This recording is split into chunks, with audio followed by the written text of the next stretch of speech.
À quelques heures de la fin de l'année 2022, il est donc temps pour moi de vous sortir mon bilan footballistique de mon année 2022. Une vidéo qui s'inspire du frérot Arena Foot. Je vous invite à aller regarder sa chaîne. Il fait un contenu juste extraordinaire, des vidéos juste incroyables. Et n'hésitez pas à aller le suivre par la suite si ça vous plaît. Et donc je me suis inspiré de sa vidéo. Il a fait son bilan 2022 que je vous invite aussi à aller regarder. Et donc je vais faire mon bilan aussi de l'année 2022 par rapport aux équipes que j'aime. D'abord mon pays, l'Égypte, mes équipes de cœur en Europe, l'AC Milan ainsi que le Real Madrid et aussi mon équipe de cœur en Égypte, El Ahly. Je vais donc vous faire un bilan de tout cela. Est-ce top? Est-ce flop? Est-ce que j'ai été satisfait? Est-ce que j'ai pas été satisfait? Est-ce que d'un côté j'aurais préféré ne pas les voir ces équipes-là gagner et plutôt une autre gagner? Je vais vous dire tout ça dans cette vidéo et aussi un bilan général, la Coupe du Monde, l'UEFA Champions League, la Ligue des Champions de la CAF. Bref, un petit bazar en seconde partie. N'hésitez surtout pas à vous abonner si ce n'est pas encore fait. Je vois que vous êtes énormément à regarder les vidéos sans être abonné, donc faites-le, ça me ferait super plaisir et ça m'encouragerait. Il y a énormément de vidéos qui vont sortir prochainement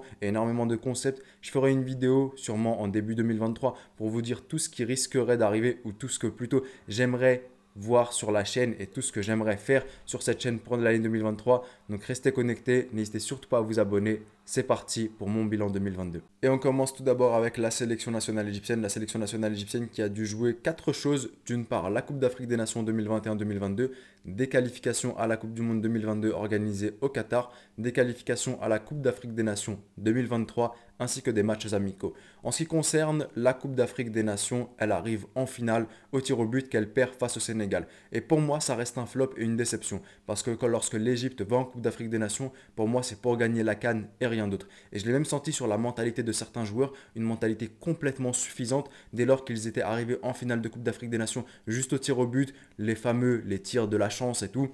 C'est qu'une question de loterie, c'est qu'une question de chance, alors qu'on n'a pas assez bien travaillé, nos tireurs n'ont pas bien tiré, notre gardien n'a pas fait le boulot en tout cas, et ensuite quand on les voit sur des plateaux télévisés à faire la fête comme s'ils avaient gagné la CAN, pour moi il y a un mindset et un état d'esprit qui ne va pas du tout. Le seul qui était vraiment impliqué et concerné, c'était Salah, et on l'a senti ensuite par la suite. Qualification à la Coupe du Monde, toujours contre le Sénégal, on va jusqu'en tir au but, pour moi ça reste un flop. On peut parler des lasers qui nous ont brouillés, on en a pris plein les yeux, mais il faut aussi dire que dans le contenu du jeu, on était complètement à la ramasse et complètement catastrophique. On avait les éléments pour aller chercher du jeu offensif.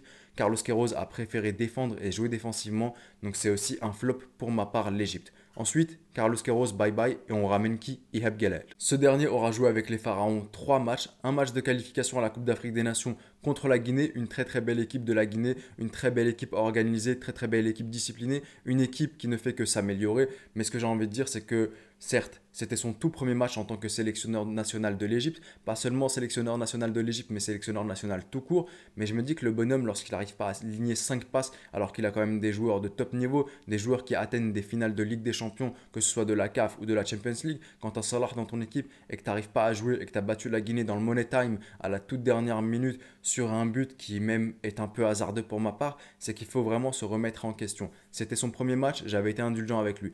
Deuxième match, on a une hécatombe de blessés, de Covid, de je ne sais quoi. On a 11 joueurs qui ne sont pas là, 11 joueurs titulaires même qui ne sont pas là durant ce match-là. Et on perd 2-0 contre l'Éthiopie en qualification de Coupe d'Afrique des Nations. Catastrophe parce que même si tu as perdu dans ce jeu-là, enfin dans ce match-là, il y a d'ailleurs, j'ai le courage de le dire, il y a un pénalty non sifflé pour l'Éthiopie.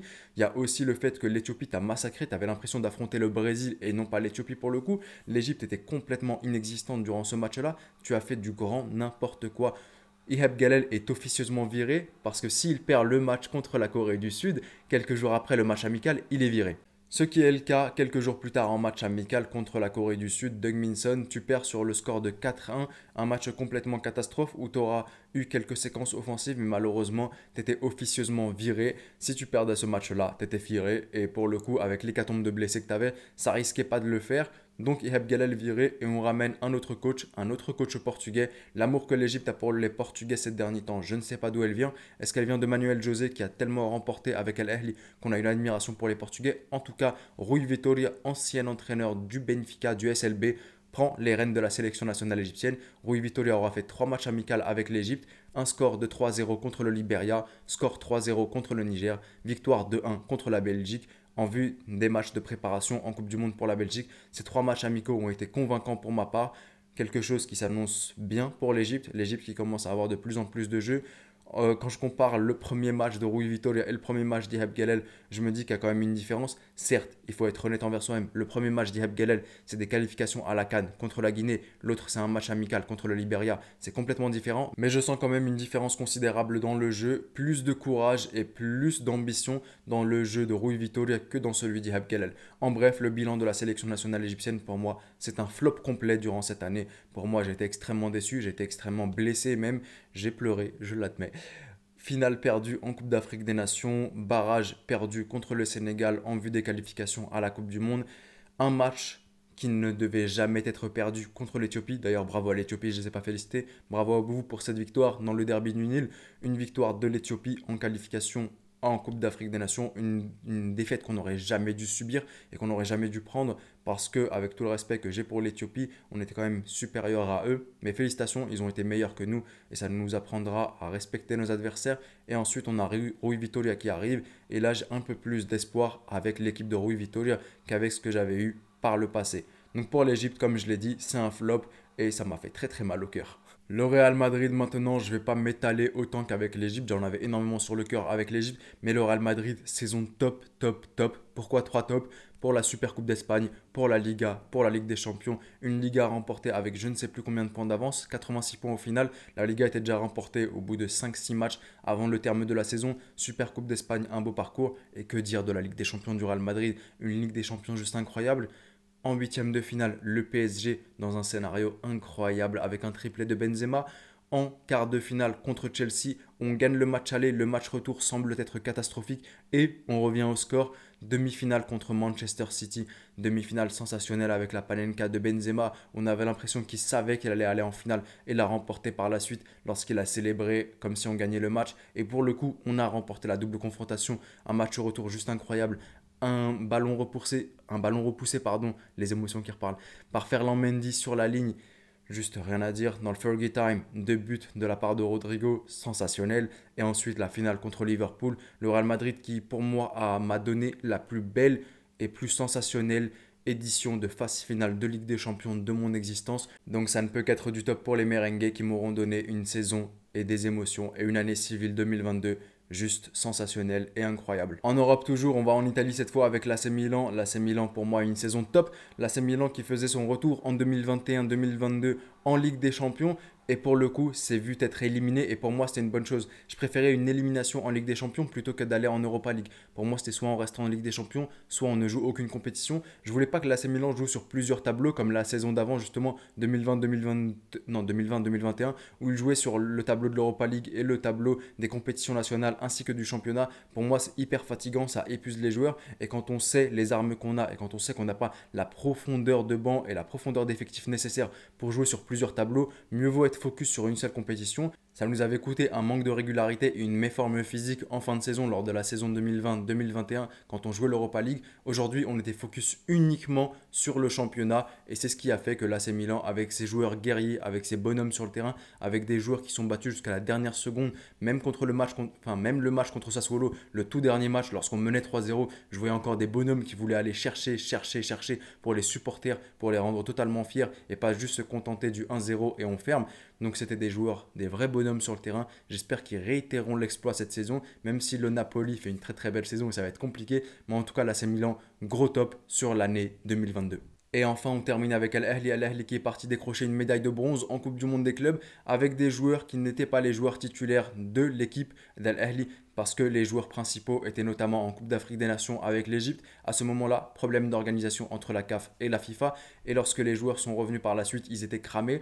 Al-Ahly qui va chercher une finale de Ligue des Champions de la CAF, une finale perdue contre le Wydad Casablanca sur le score de 2-0. Et enfin, Al-Ahly qui termine troisième du championnat. Pour moi, c'est une saison flop pour le coup, parce que finale de Ligue des Champions de la CAF, tu t'es complètement fait manger par le Wydad alors que tu avais enchaîné 2 finales, que tu as l'expérience des finales, que tu avais tout pour la gagner. Tu te fais manger par le Wydad, par Walid Regragui dans le jeu. Pitso Moussimane n'a absolument rien su faire, alors que pour moi, c'est quand même une personne qui a bien plus d'expérience et qui a vécu plus de situations et il aurait dû s'en sortir. Malheureusement, il n'a pas réussi. Et ensuite, terminé troisième du championnat avec un nouvel entraîneur, Ricardo Suarez, qui nous aura fait du grand n'importe quoi.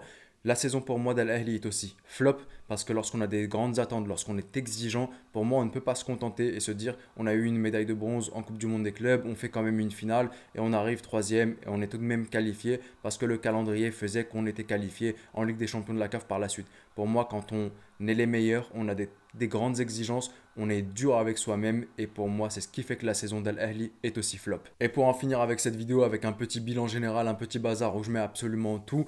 Coupe du Monde 2022 organisée au Qatar, pour moi, c'est un top. Une très belle Coupe du Monde, que ce soit sur la forme. Sur le fond, un peu moins. J'ai plus été un peu sceptique quant au niveau de jeu de cette Coupe du Monde. Mais il y a eu énormément de rebondissements, de scénarios auxquels je ne m'attendais pas, d'énormes surprises. Donc c'est pour ça que je dis top. Et surtout la finale pour clôturer en beauté de la plus belle des manières. Pour moi, la plus belle finale de l'histoire de la Coupe du Monde que j'ai pu vivre, c'est cette finale opposant l'Argentine à la France sur le score de 3-3 avec un scénario juste extraordinaire qui va jusqu'en tir au but. Donc pour moi, Coupe du Monde top. Ligue des Champions, UEFA Champions League, pour moi top avec un Real Madrid qui a fait une saison juste incroyable en Ligue des Champions, notamment en phase à élimination directe avec son parcours contre le PSG, Chelsea, Manchester City ainsi que Liverpool, l'un des plus beaux parcours et des rebondissements juste incroyables.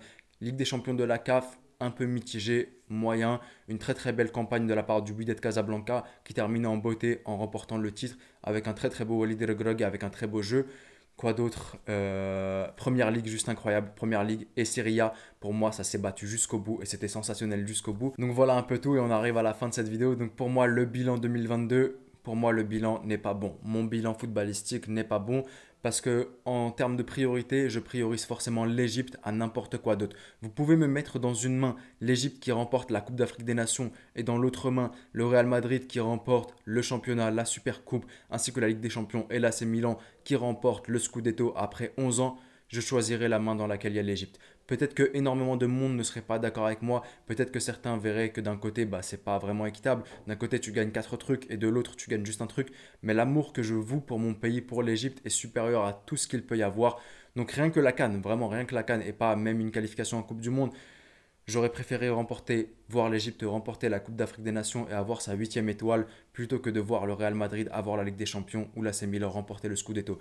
Beaucoup ne partageraient pas cet avis, je respecte l'avis de chacun, donc j'espère que les gens respecteront mon avis.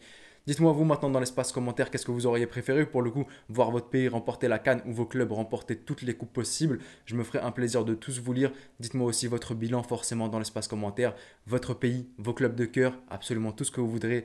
Je me ferai toujours un plaisir de vous lire. Bonne année 2022, j'espère qu'elle s'est bien terminée. Une bonne année 2023, j'espère qu'elle commencera de la plus belle des manières pour vous, footballistiquement et pour vos clubs. C'était le petit pharaon, prenez soin de vous et de vos proches et je vous dis... Arrivederci.